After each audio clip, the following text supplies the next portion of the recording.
নমস্কার, শুভ সকাল।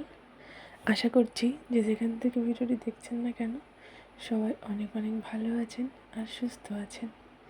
শিকদাস লাইফস্টাইলের নতুন আরও একটা ভিডিওতে সবাইকে অনেক অনেক সুস্বাগত জানাই। সকাল সকাল দেখো রান্নাঘরে চলে এসেছি। তো রান্না হয়ে গেছে, আজকে বেশি কিছু রান্না করিনি, আলু সিদ্ধ, ডাল, ভাত, ব্যাস। কেননা দুপুর অনেকটা রান্না করতে হবে। তো দেখো সিদ্ধ আলুগুলো এখানটায় আমি ভর্তা করে নিচ্ছি।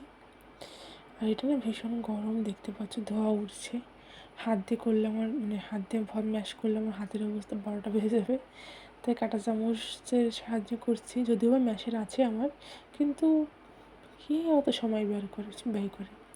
যাই হোক, পেঁয়াজ লঙ্কাটা ভেজে আলুর সঙ্গে সুন্দর করে মেখে নিচ্ছি। আচ্ছা, এটা মাখতে মাখতে তোমাদের সঙ্গে আমি কিছু কথা শেয়ার করে দিই। আজকে হচ্ছে রবিবার, বিয়েবাড়ির ইনভিটেশন আছে।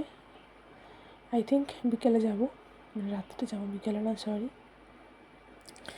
আসলে বিয়েবাড়ি বলতে বরযাত্রীর নিমন্ত্রণ নয়, পাশের বাড়ির কাকিমার ছেলের বিয়ে আছে।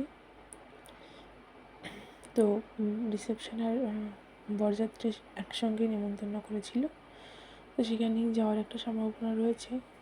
এখনও শিওর নই যাবো কি না, সেটা একটু কনফিউশন রয়েছে এখন আমার। দেখি কি হয়, যেটাই হবে তোমাদের সঙ্গে অবশ্যই শেয়ার করব। আর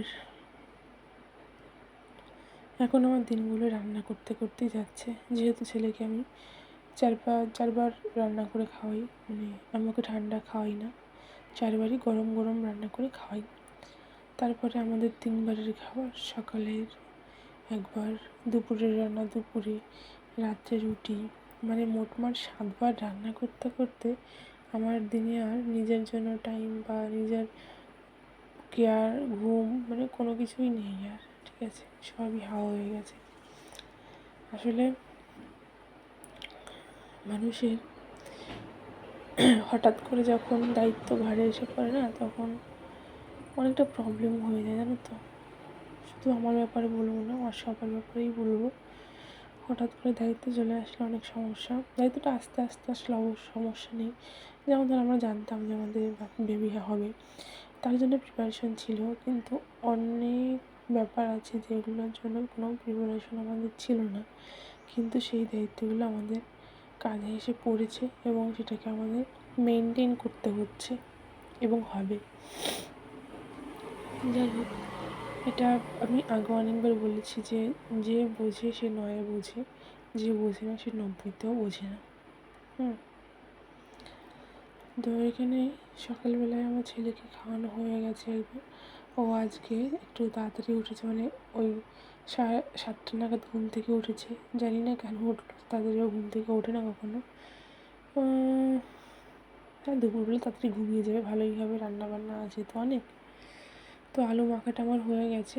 আমি কী করি বলো তো, যে ভাজার যে আমি সর্ষের তেলে পেঁয়াজটা ভাজি, আর ভাজার যে বেরেস্তার যে তেলটা থাকে ওটা দিয়েই আলুটা মাখি। আমি এক্সট্রা করে কাঁচা সর্ষের তেলটা দিই না।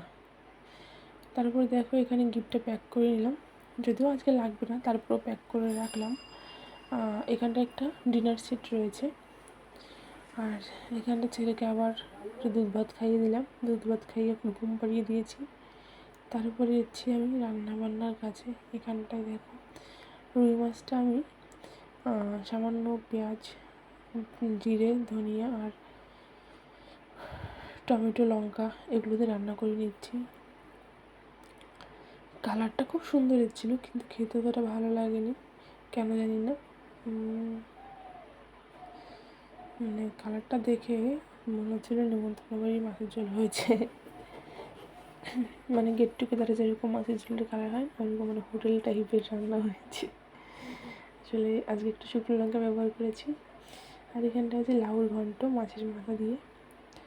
তো কী কী রান্না হলো দেখিয়ে দিই। বেগুন ভাজা, লাউয়ের ঘন্ট, আর হচ্ছে কী বলে ওটাকে, মাছের ঝোল, আর এটা হচ্ছে ছেলের মাছের তরকারি। তো তারপরে এই গাদা গুচ্ছের বাসন মেজে নিলাম, রান্নাঘরটাকে ক্লিন করে নিলাম। এগুলোকে সবাই মাজে কিন্তু কেউ গোছায় না, জানো তো। তো এটাকে গুছিয়ে নিলাম। আর ওই কৌটোগুলোতে না চাল রয়েছে, ওগুলো ঘরে নিয়ে রাখতে হবে। তো যাই হোক, মায়েরা চলে যাচ্ছে, মায়েদের বাড়িটা ঠিক হয়েছে এখানটায় আমাদের পাশের গলিতে। রাস্তাটা নোংরা বেশ।